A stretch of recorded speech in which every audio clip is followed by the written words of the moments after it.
तो अपराधियों को जो चीज़ें दिख रही हैं उन्हें तो वो साफ कर सकते हैं, लेकिन जो चीज़ें उन्हें नहीं दिख रही हैं वो हमारे लिए रह जाती हैं।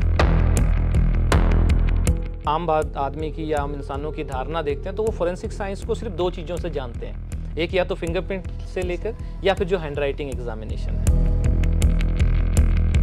जैसे हम चलते हैं तो हमारे जो जूते हैं उनके जो सोल्स हैं उनके निशान वहाँ पे आते हैं, तो जरूरी नहीं है कि वो हमें दिखें। अगर वो नहीं दिख रहे हैं तो इसका मतलब ये नहीं है कि वो नहीं है। दूसरा, अगर हमें बाल मिलता है, किसी तरह का फाइबर मिलता है, शू प्रिंट मिलते हैं, जूतों के निशान मिल जाते हैं, या फिर कई बार क्या होता है हमें थूक मिल जाता है, ठीक है, तो उससे भी हम जो है इंसान का पता लगा सकते हैं कि कौन सा इंसान इस क्रिमिनल एक्टिविटी में या अपराध में शामिल है। नमस्कार दोस्तों, मैं हूं सुनिधि राणा। कार्यक्रम खास मुलाकात में आपका स्वागत है। देश और दुनिया में हर रोज हजारों ऐसी घटनाएं केस सामने आते हैं जिनका पता लगाना मुश्किल है। उनमें से काफ़ी केस ऐसे हैं जिनका वैज्ञानिक तकनीक के माध्यम से पता लगाया जा सकता है। इसमें काफ़ी ऐसी हत्याएं एवं अन्य आपराधिक घटनाएं होती हैं जिनका कानूनी प्रक्रिया से भी पता लगाना कठिन है, लेकिन आज दुनिया भर में साइंस एंड टेक्नोलॉजी की मदद से काफ़ी कुछ पता किया जा सकता है। इस आधुनिक तकनीक का नाम है फॉरेंसिक साइंस। इस तकनीक के माध्यम से अपराध कैसे हुआ, किसने किया एवं कितने समय पहले हुआ, इसका गहराई से जांच पड़ताल की जा सकती है। दोस्तों, फॉरेंसिक साइंस अपने आप में बहुत बड़ा स्ट्रीम है। इसकी बहुत गहराई से स्टडी करवाई जाती है। लगभग 1950 के दशक में आई फॉरेंसिक साइंस टेक्नोलॉजी, इसके बाद डीएनए टेक्नोलॉजी और उसके बाद फिंगरप्रिंट टेस्ट टेक्नोलॉजी से अपराध को कम करने एवं अपराधी तक पहुंचने में आसानी हुई है। क्या है ये पूरी तकनीक? इसको जानने के लिए आज हमारे स्टूडियो में मौजूद हैं डॉक्टर साहिल शर्मा जी, जो कि चंडीगढ़ यूनिवर्सिटी फॉरेंसिक साइंस विभाग के अध्यक्ष हैं। डॉक्टर साहब, आपका ग्लोबल कैंपस हब में स्वागत है। बहुत बहुत धन्यवाद। हम आपसे ये जानना चाहते हैं कि आखिर है क्या ये फॉरेंसिक साइंस? अगर हम फॉरेंसिक साइंस की बात करें तो अगर हम उसके संज्ञान में जाते हैं तो अगर हिंदी उसकी प्रशिक्षण देखें उसकी, हम तो जो फॉरेंसिक साइंस है उसे न्यायिक विज्ञान कहा जाता है जी। और अगर हम इन शब्दों को दोनों को अलग करके देखें तो न्याय जो है वो लॉ से लिया गया है जी। और जो विज्ञान है वो हमारे जितने भी हम साइंटिफिक और साइंस जिसे हम कहते हैं उसकी अलग अलग जो जितनी भी प्रतियां हैं या फिर जितने भी फॉर्म्स हैं या फील्ड्स हैं उनका हम इस्तेमाल करते हैं, जिससे कि हम मदद कर सकते हैं जो हमारी लॉ इन्फोर्समेंट एजेंसीज़ हैं या जो कानून व्यवस्था बनाने में हमारी एजेंसीज़ हैं, हम उनकी मदद करते हैं। अब होता क्या है कि जब कोई क्राइम होता है या जब भी किसी तरह का केस आता है तो सबसे पहले वहाँ पे पुलिस जाती है, इन्वेस्टिगेटिंग ऑफिसर जाता है, साथ में वहाँ से जितने भी एविडेंसेस हैं वो कलेक्ट किए जाते हैं। उनको कलेक्ट करने के बाद उनको जो फोरेंसिक लेबोरेटरीज़ हैं हमारी, चाहे वो अपनी राज्य की हैं या फिर हमारी जो पूरे देश की जो होती हैं CFSL, जिन्हें सेंट्रल फोरेंसिक साइंस लेबोरेटरीज़ कहा जाता है, अगर वो हैं तो वहाँ पे वो सैंपल्स भेजे जाते हैं। तो उन सैंपल्स की जो है हम बात करें या फिर जो हमारे एविडेंसेस हैं, एग्जिबिट्स और कहें, तो उनको एनालाइज किया जाता है जी। तो वहाँ पे एनालिसिस के लिए बहुत अलग अलग तरह के जो हैं हमारे साइंटिफिक मेथड्स यूज़ किए जाते हैं। विज्ञान के जैसे हम बात करें केमिस्ट्री की, ठीक है, तो वैज्ञानिक जो हैं वो केमिस्ट्री के जो हमारी डिफ़िकल्ट अलग अलग तरह की रिएक्शंस होती हैं हम उनका इस्तेमाल करते हैं। अब जैसे उदाहरण के तौर पर अगर हम बात करें तो किसी इंसान की अगर मृत्यु शराब के ज़्यादा पीने से या फिर जो आजकल हमारे पास हूज जिसे कहते हैं नकली शराब पीने से अगर हो जाती है, तो जब उसका पोस्टमार्टम किया जाता है हॉस्पिटल में तो उसके बाद विसरा जो है वो एग्जामिनेशन के लिए भेजा जाता है। तो उस केस में हम क्या करते हैं कि जो विसरा है उसमें हम ये टेस्ट लगाते हैं कि इसकी बॉडी में या शरीर का जो अंग हमें भेजा गया है उसमें जो अल्कोहल है, जो उसमें मेथनॉल इथेनॉल दो अलग तरह की होती हैं, तो इनमें से किसकी कंसंट्रेशन है ज़्यादा है और जो कंसंट्रेशन है वो कितने अमाउंट तक है, जी सर। तो अलग अलग जो वैज्ञानिक हमारे पास, क्योंकि आज टेक्निक्स इतनी ज़्यादा बढ़ चुकी हैं और उनका यूज़ जो है, इस्तेमाल जो है, हम फोरेंसिक फील्ड में भी काफ़ी हद तक कर रहे हैं, जिससे कि हम सिर्फ ये पता लगाने में सक्षम नहीं रह गए हैं कि क्राइम या जो ये है क्रिमिनल एक्टिविटी है या अपराध है किसने किया है। हम ये भी अब पता कर सकते हैं कि किसने किया, कब किया और इसके पीछे कारण क्या था, और अगर किसी की मृत्यु हुई तो उसके मृत्यु का कारण क्या था। जी सर, जैसा कि आप जानते हैं कि ये फॉरेंसिक साइंस इंडिया में एक इमर्जिंग फील्ड है। यहाँ पे अभी बहुत लोग जो हैं इस फील्ड की तरफ जानने और इस फील्ड को अपना रहे हैं। क्या स्कोप है इस फील्ड का फ्यूचर में? अगर हम फोरेंसिक साइंस की बात करें और जो हमारे न्यायिक विज्ञान है, अगर इसकी हम बात कर रहे हैं, तो आपने जैसे कहा कि ये अभी इमर्जिंग फील्ड है। अगर हम बाहर जाएंगे और हम फोरेंसिक साइंस की या हमारे जो विधि विज्ञान है, ठीक है, न्यायिक विज्ञान है, इसकी अगर हम बात करते हैं लोगों से, तो काफ़ी सारी ऐसी आपको लोग मिल जाएंगे या जनरेशन ऐसी मिल जाएगी जिन्हें इसके बारे में पता भी नहीं है। लेकिन आज के सिनेरियो में या आज के समय की अगर हम बात करें, तो अभी जुलाई 1 से जो नए हमारे कानून लागू हुए हैं, उसमें ये लिखा गया है कि कोई भी अपराध जिसमें जो सज़ा है या तो 6 साल की या उससे ज़्यादा की है, तो कोर्ट में जब चार्जशीट दाखिल होगी तो उसमें फोरेंसिक साइंस के जो अप्रूवल है या कह सकते हैं फोरेंसिक साइंस की लैब की रिपोर्ट जो है वो मैंडेटरी कर दी गई है। तो जिसके कारण आने वाले समय में अगर हम बात करते हैं तो फोरेंसिक साइंस की जो लेबोरेटरीज़ हैं, साथ में सिर्फ लेबोरेटरीज़ में ही नहीं बल्कि पुलिस विभाग में भी फोरेंसिक एक्सपर्ट्स की ज़रूरत पड़ेगी। क्यों?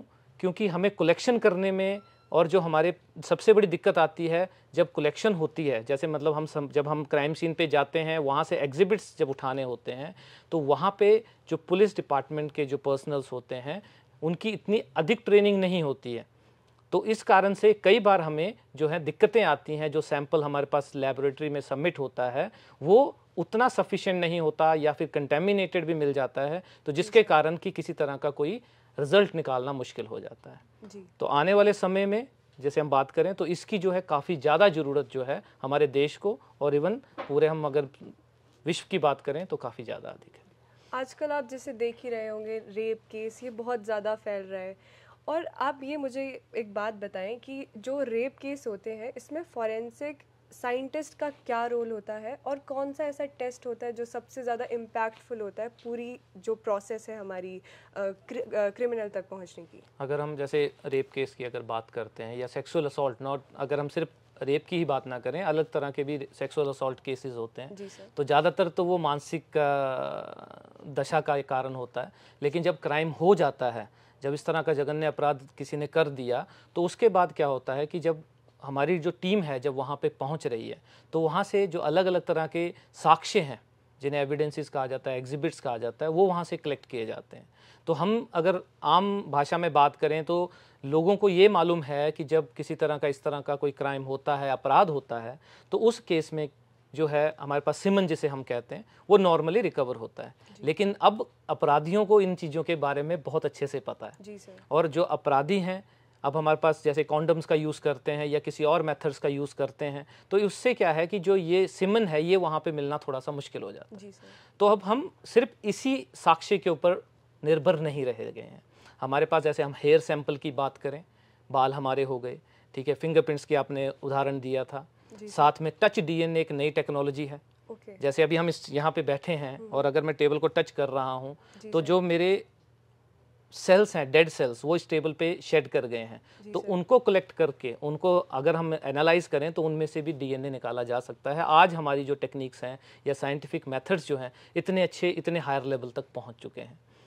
तो रेप केसेस में जो है अगर सिमन हमें मिल जाता है तो हम उससे डीएनए एक्सट्रैक्ट करते हैं। डीएनए जो डीऑक्सीराइबोन्यूक्लिक एसिड जो एक generation to next generation transfer होता है, ठीक है, उसकी हम एनालिसिस करवाते हैं। दूसरा, अगर हमें बाल मिलता है, किसी तरह का फाइबर मिलता है, शू प्रिंट मिलते हैं, जूतों के निशान मिल जाते हैं, या फिर कई बार क्या होता है हमें थूक मिल जाता है, ठीक है, तो उससे भी हम जो है इंसान का पता लगा सकते हैं कि कौन सा इंसान इस क्रिमिनल एक्टिविटी में या अपराध में शामिल था। जी सर, तो इसमें से आप ये कहना चाहेंगे कि जो हमारा सीमेंट टेस्ट है जिसमें हम डीएनए का एट द लास्ट हम एनालिसिस कर रहे हैं वो सबसे ज़्यादा इम्पैक्टफुल रहेगा। जी। एक और प्रश्न रहेगा मेरा आपसे, आप ये बताएं कि ये जो फिंगरप्रिंट टेक्नोलॉजी है ये सिर्फ फिंगरप्रिंट्स तक ही लिमिटेड नहीं है, जैसे कि आपने अभी बात करी शू प्रिंट्स की जी। तो ये क्या है, इसमें कैसे जांच की जा सकती है और क्या इसका पूरा प्रोसेस रहता है? अगर देखिए हम फॉरेंसिक साइंस को या न्यायिक विज्ञान को थोड़ा सा डिटेल में अगर हम जानें, तो अगर हम किसी से जर्नल बात करते हैं, नॉर्मली हम अगर डिस्कशन करते हैं, तो हम या फिर हम आम आदमी की या आम इंसानों की धारणा देखते हैं, तो वो फॉरेंसिक साइंस को सिर्फ 2 चीज़ों से जानते हैं। एक या तो फिंगरप्रिंट से लेकर या फिर जो हैंड राइटिंग एग्जामिनेशन है। हैंड राइटिंग भी काफ़ी लोगों को नहीं मालूम है, लेकिन जब हम फिंगरप्रिंट्स की बात करते हैं तो वो फॉरेंसिक साइंस को जान जाते हैं। जी सर। लेकिन आज के समय में अगर हम बात करें तो फॉरेंसिक साइंस सिर्फ इन्हीं 2 साक्ष्यों पे निर्भर नहीं है। अब आज के टाइम में अगर हम बात करते हैं तो शू प्रिंट, जैसे हम चलते हैं तो हमारे जो जूते हैं उनके जो सोल्स हैं उनके निशान वहाँ पे आते हैं, तो ज़रूरी नहीं है कि वो हमें दिखें। अगर वो नहीं दिख रहे हैं तो इसका मतलब ये नहीं है कि वो नहीं है। तो जब नॉर्मल क्राइम होता है, किसी तरह का अपराध किया जाता है, तो अपराधियों को जो चीज़ें दिख रही हैं उन्हें तो वो साफ़ कर सकते हैं, लेकिन जो चीज़ें उन्हें नहीं दिख रही हैं वो हमारे लिए रह जाती हैं और हम उन पे ज़्यादा डिपेंडेंट हो गए हैं, या कह सकते हैं हमें वो ज़्यादा यूज़फुल रहती हैं। तो जैसे मैंने आपको टच डीएनए का एग्जांपल दिया, तो वो दिखता नहीं है। अब मैं यहाँ बैठा था, मैंने टच किया तो यहाँ पे सेल गिरे, मुझे नहीं दिखेंगे।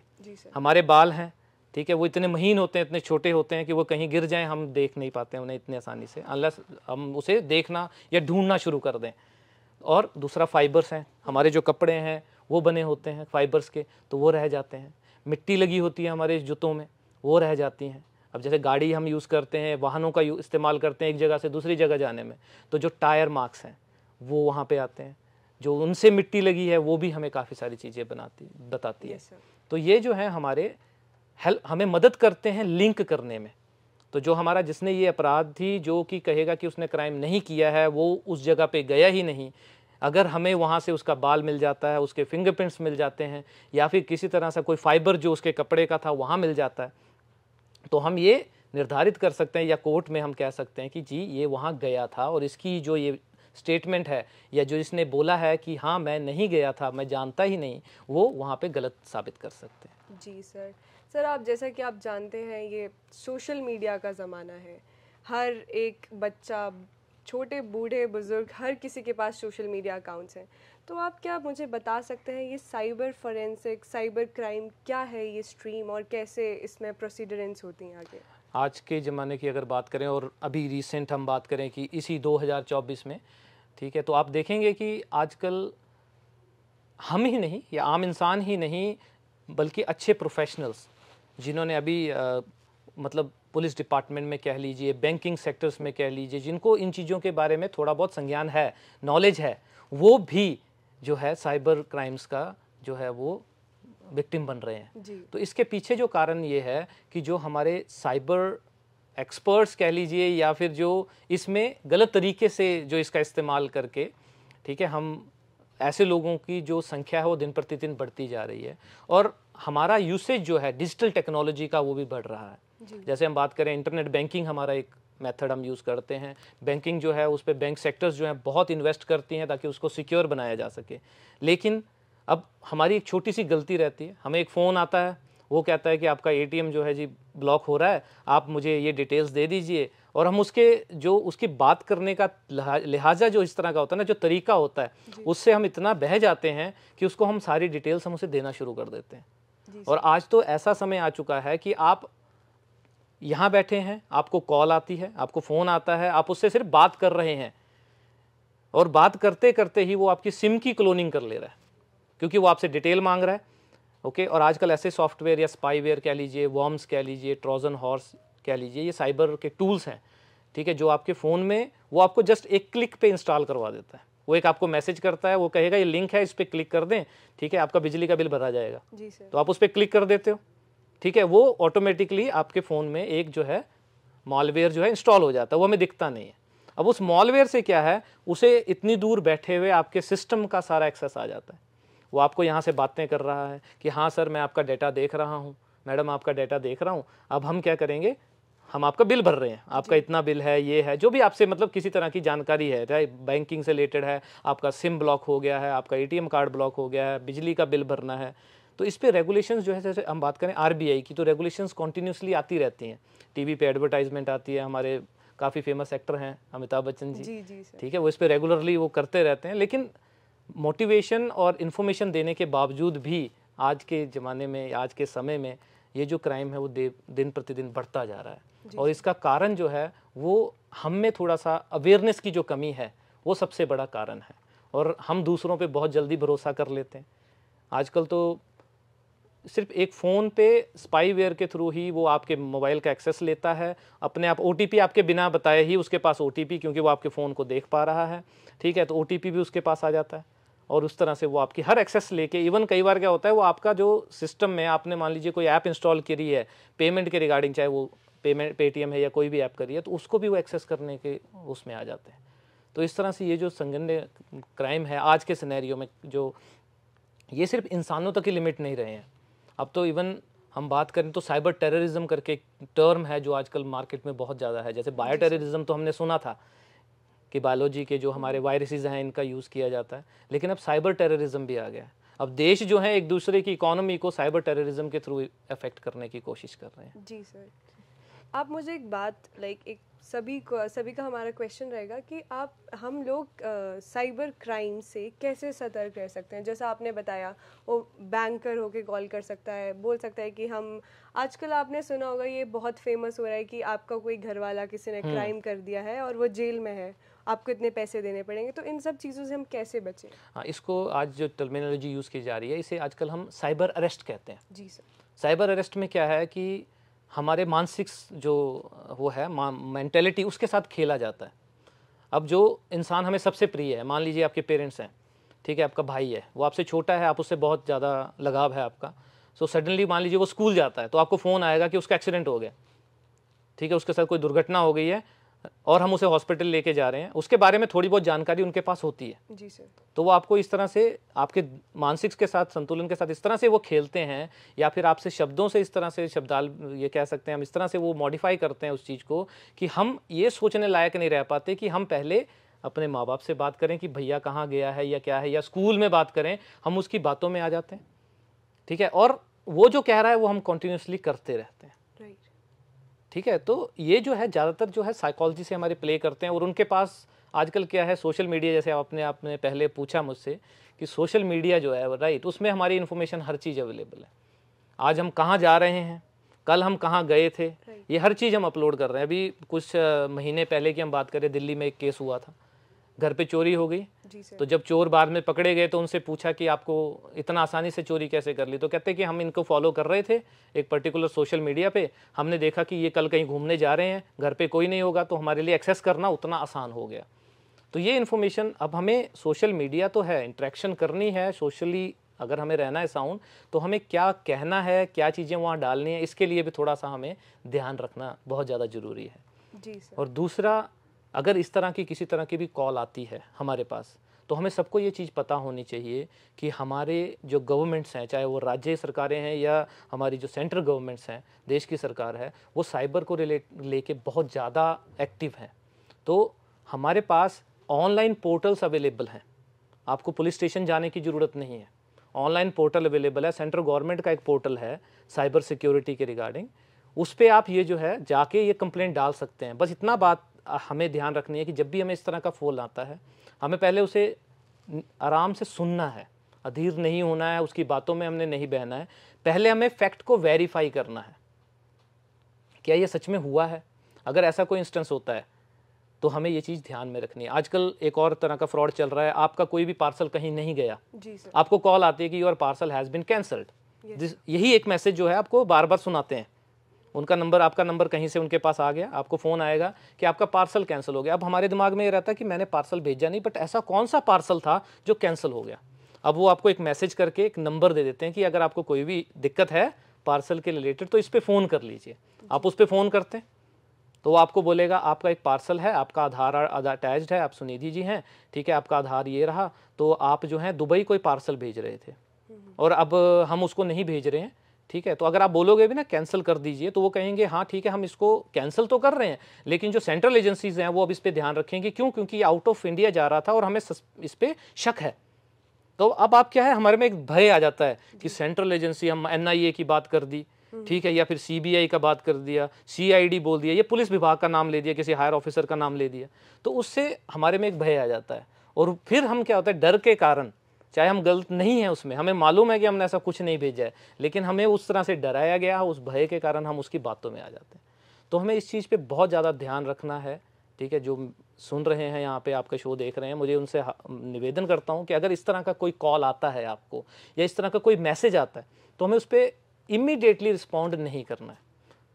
अगर मान लीजिए हमें एक मैसेज आया, आपको मैसेज आया कि आज शाम को आपके घर की बिजली काट दी जाएगी, आपने बिल नहीं दिया जी, ठीक है, कोई बात नहीं, क्या फ़र्क पड़ जाएगा, 20 मिनट आप बिजली के बिना रह सकते हैं, कोई दिक्कत नहीं आएगी। पहले वेरीफाई तो कर लीजिए। आप इमीडिएटली उस लिंक पे क्लिक करते हैं और मॉलवेयर वो आपके इंस्टॉल हो जाता है, वो पूरा फ़ोन आपका एक्सेस कर सकता है दूर बैठे, और आपको पता भी नहीं चलता है। OTP आता है पैसे ट्रांजैक्शन के लिए, वो OTP वहाँ से पढ़ के वो ट्रांजैक्शन भी करता है। और एक और स्मार्टनेस जो आजकल जो इस तरह के क्रिमिनल हैं वो प्ले कर रहे हैं, वो क्या करते हैं कि जो OTP या इस तरह से जो ट्रांजैक्शन करी जा रही है, उसको वो बैंक से नहीं लेते हैं, मतलब कि पैसा विड्रॉ नहीं कर रहे हैं, वो ऑनलाइन ट्रांजैक्शन, मतलब ऑनलाइन इसके लिए शॉपिंग के लिए यूज़ करते हैं। मैंने क्राइम कमिट किया जी। अब मुझे मालूम है कि मेरे नेबर में सुनिधि रहती हैं जी। तो मैं क्या करूंगा, मैं सुनिधि का एड्रेस दे दूंगा। मैंने ऑर्डर कर दिया, पेमेंट किसी और से लिया, जिससे मैंने फ्रॉड किया, पेमेंट उसके अकाउंट से आके मैंने एक पर्टिकुलर वेबसाइट से परचेज कर लिया, आपके खाते में वो आपके नाम पे आ गया। अब जब नंबर मैंने अपना दे रखा है, क्योंकि आजकल नंबर जो है हम ले सकते हैं, मिल जाता है मार्केट में, तो नंबर मैंने अपना दे रखा है। जब डिलीवरी पर्सन आता है वो आपको कॉल करता है, तो आप मैं कहूँगा नहीं मैं अभी घर पे नहीं हूँ, मैं घर के बाहर हूँ, मुझे पौड़ियों पे दे जाओ, सीढ़ियों पे पकड़ा दीजिए जी। एड्रेस किसका है? आपका। कल को अगर किसी तरह का पुलिस आपके पास आएगी तो आप बोलोगे मैंने तो मंगवाया ही नहीं था। तो इस तरह से ट्रैक करना, ट्रेस करना थोड़ा सा दिक्कत वाला काम हो जाता है, इवन जो इन्वेस्टिगेटिंग एजेंसीज हैं। तो अगर नागरिक होने के नाते हम जागरूक रहेंगे तो वो ज़्यादा अच्छी चीज़ है। तो डॉक्टर साहब हम कह सकते हैं कि सावधानी ही सतर्कता है जी। तो दोस्तों आपने सुना फॉरेंसिक साइंस से, DNA टेक्नोलॉजी से और फिंगरप्रिंट टेक्नोलॉजी से अपराध एवं अपराधी तक कैसे पहुंचा जा सकता है।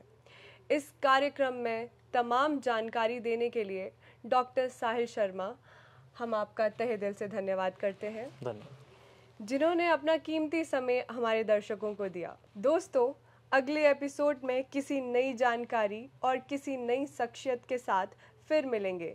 तब तक के लिए दीजिए हमें इजाज़त। नमस्कार।